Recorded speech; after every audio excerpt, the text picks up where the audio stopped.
그 무엇도 방해하지 못한 사랑. 앞에 있던 남자가 비틀거리자 뒤에 따르던 사람이 그 위로 넘어졌다. 감시병이 달려와서 채찍을 휘둘렀다. 내 생각은 잠시 중단되었다. 하지만 곧 내 영혼은 수감자 신세에 또 다른 세계로 가는 길을 되찾아 돌아갔다. 내 사랑하는 사람과 다시 대화를 시작했다. 내가 물으면 아내가 대답했다. 다음에는 반대로 아내가 묻고 내가 대답했다. 정지. 드디어 작업장에 도착했다. 모두 더 좋은 연장을 차지하려고 캄캄한 광 속으로 뛰어들었다. 그리고 꽃갱이가 삽을 들고 나왔다. 이 새끼들 빨리빨리 움직이지 못해? 우리는 전날 잃었던 비수구를 찾아서 갔다. 얼어붙은 땅이 곡괭이 끝에서 깨지는 소리가 났고 불꽃이 일었다. 모두 말이 없었고 머리는 마비되어 있었다. 내 마음은 여전히 아내의 영상에 매달려 있었다. 한 가지 생각이 머릿속을 스쳤다. 나는 아내가 아직 살아있는지 죽었는지조차 몰랐다. 그러나 한 가지 아는 게 있었다. 그제야 깨달은 것인데 사랑은 사람의 몸을 초월해서 더 먼 곳까지 간다는 것이었다. 사랑은 영적인 존재의 내적인 자아 안에서 더욱 깊은 의미를 갖는다.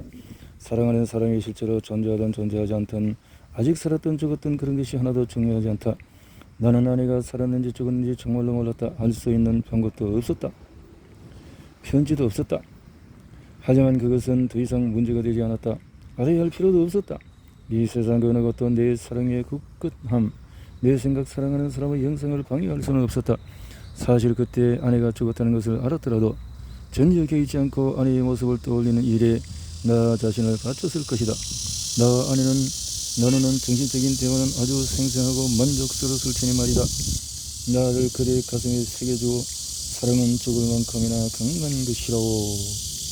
사랑은 세상이 원래 이렇게 아름다웠을까? 이렇게 내면 세계를 극도화시키면서 수감자들은 멀리 과거로 떠났다. 자기의 존재의 공감과 고독감, 영적인 빈곤 속에서 피난처를 찾은 것이다.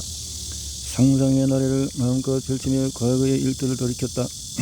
별로 중요하지 않은 해프닝이나 소소한 것들이었지만 그 향수 어린 추억은 그들을 성스럽게 만들어 주었다. 때로는 이상한 성격으로 보일 때도 있었다. 그들의 세계와 존재가 현실과는 아주 떨어진 곳에 있는 것 같았다. 수감자들의 영혼은 그리움을 향해서 이처럼 먼 과거로 달려갔다. 나는 상상 속에서 버스를 타고 가서 내가 사는 아파트 문을 열쇠로 열었다. 걸려오는 전화를 받고 전등을 껐다. 우리는 대개 이런 자질구레한 생각에 집중되어 있었다. 이런 기억들이 때로 우리 마음을 울려서 눈물을 흘리게 했다. 내적인 삶이 점점 깊어져서 전에는 전혀 느끼지 못했던 예술과 자연의 아름다움 같은 것을 새롭게 체험하는 경우도 있었다. 그 영향으로 때로는 자신을 둘러싸고 있는 끔찍한 상황을 완전히 잊어버리기도 했다. 누군가 아우슈비츠에서 바바리아 수용소로 옮겨지는 호송열차에서 작은 창살 넘어 석양빛으로 찬란하게 빛나는 잘즈부르크 산 정상을 바라보는 수감자들의 얼굴을 보았다면 삶과 자유에 대한 희망을 모두 포기한 사람들의 얼굴이라고 절대 믿지 않았을 것이다. 그런 상황임에도 어쩌면 바로 그런 상황이라서 수감자들은 그토록 오래 그리워하던 자연의 아름다움에 흠뻑 빠져들었다. 수용소에서 일할 때도 그랬다. 우리는 일하고 있는 옆 동료를 종종 불러서 바바리아 숲의 키 큰 나무 사이로 햇빛이 비치는 아름다운 풍경을 바라보게 했다. 우리가 대규모 비밀 군수품 제조 공장을 짓는 데 동원됐던 바로 그 숲이었다. 어느 날 저녁이었다. 죽도록 피곤한 몸으로 숲 부그릇을 들고 막사바닥에 앉아 있는데 동료 하나가 달려왔다. 집합장으로 가서 해가 지는 멋진 풍경을 보라는 것이었다. 우리는 밖으로 나가서 빛나는 서쪽 짙은 청색에서 빛빛으로 끊임없이 색과 모양이 변하는 구름과 살아 숨쉬는 하늘을 바라보았다. 진흙바닥에 생긴 웅덩이에 비친 하늘과 빛나는 풍경 잿빛으로 지은 초라한 막사와 날카로운 대조를 이루었다. 감동을 받은 사람들은 한동안 말이 없었다. 잠시 뒤 누군가가 이렇게 말했다. 세상에 이렇게 아름다울 수도 있다니. 빛은 어둠 속에서도 빛난다. 그날도 우리는 참호 속에서 일했다. 잿빛 새벽이 우리를 둘러싸고 있었다. 우리 위에 있는 하늘도 잿빛이었고 창백한 새벽빛이 반사되는 눈도 잿빛이었다. 동료가 걸친 늑마도 잿빛이었고 얼굴도 잿빛이었다. 나는 이때도 아내의 침묵의 대화를 나누고 있었다. 어쩌면 당신은 내 고통과 내가 서서히 죽어가야 하는 상황에 대해 정당한 이유를 찾으려 애썼는지도 모른다. 곧 닥칠 절망적인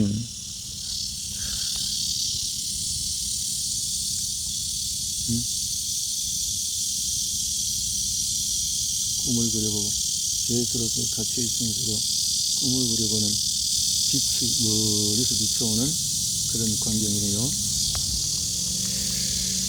죽음의 마지막으로 격렬하게 항의하는 듯이 말이다. 내 영혼이 사방을 뒤덮은 음울한 빛을 뚫고 나오는 것을 느꼈다.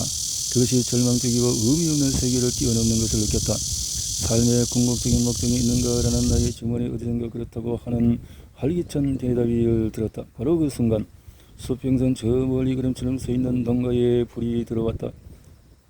바바리아의 동트는 새벽 초라한 잿빛을 뚫고 불이 켜졌다. 어둠 속에서도 빛은 있나니 빛은 어둠 속에서 빛났다. 나는 몇 시간 동안 얼어붙은 땅을 파면서 서 있었다.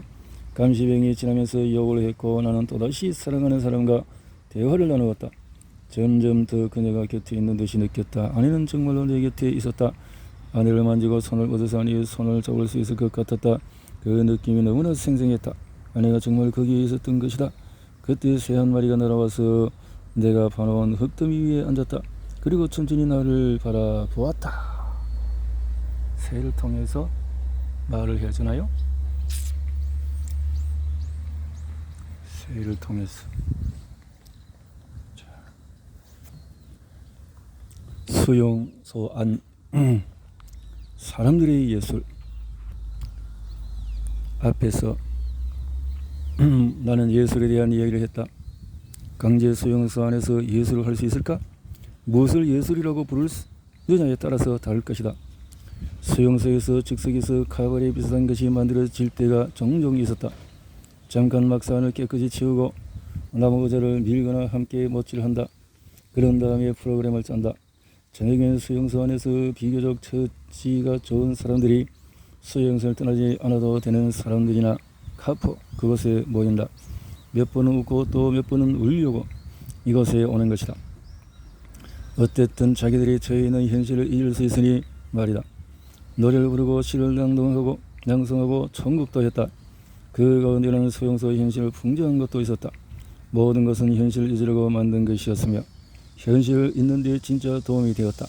이 모험엔 매우 인기가 있어서 거기에 가면은 하루 양식을 못 먹는데 피곤한 몸을 끌고 카바레를 찾는 평범한 수감자도 있었다. 30분 주어진 점심시간에 우리는 자격증에서 수프가 그 비용을 댔는데 그렇게 많은 돈을 대진 않았다.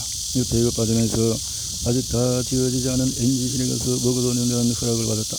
국도로 퍼준 멀간 숯불을 들고 기관실로 왔다. 우리가 격을스럽게 숯불을 먹고 있는 동안에 한 사람이 설통 위로 올라가 이탈리아 아리아를 한국 불로 제쳤다. 우리는 그 노래를 정말로 좋아했다. 그에게는 그 바닥을 긁어서 퍼주는 이것은 콩알 몇 개가 더 들어간다는 것을 뜻한다. 수프 두 국자가 상으로 돌아갔다. 흥을 돋는 일에만 보상이 있는 것은 아니었다.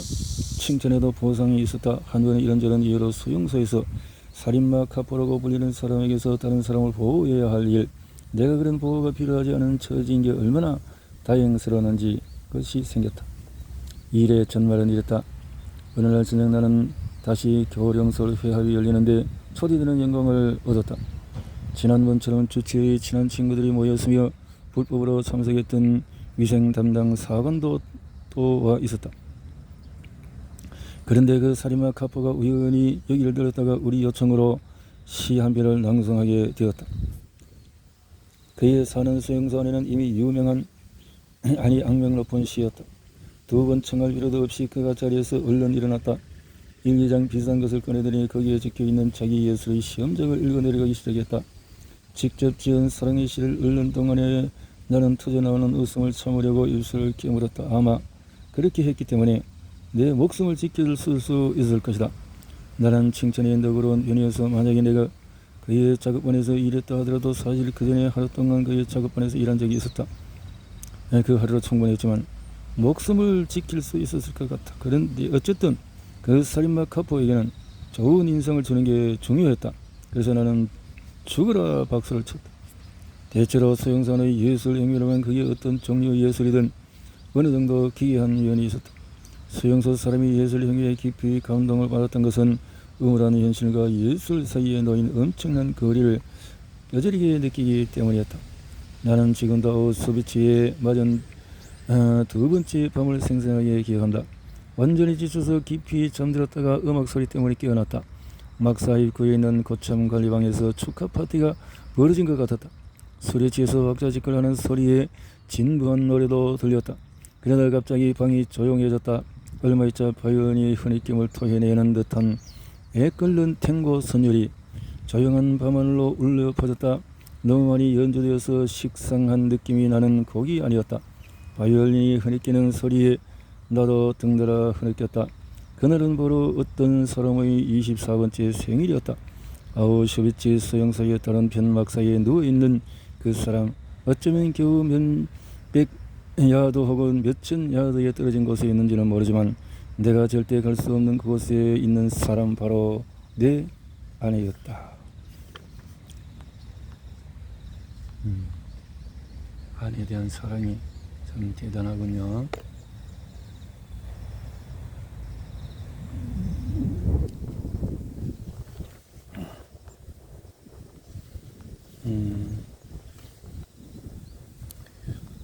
수용소 아는 사람들의 유머.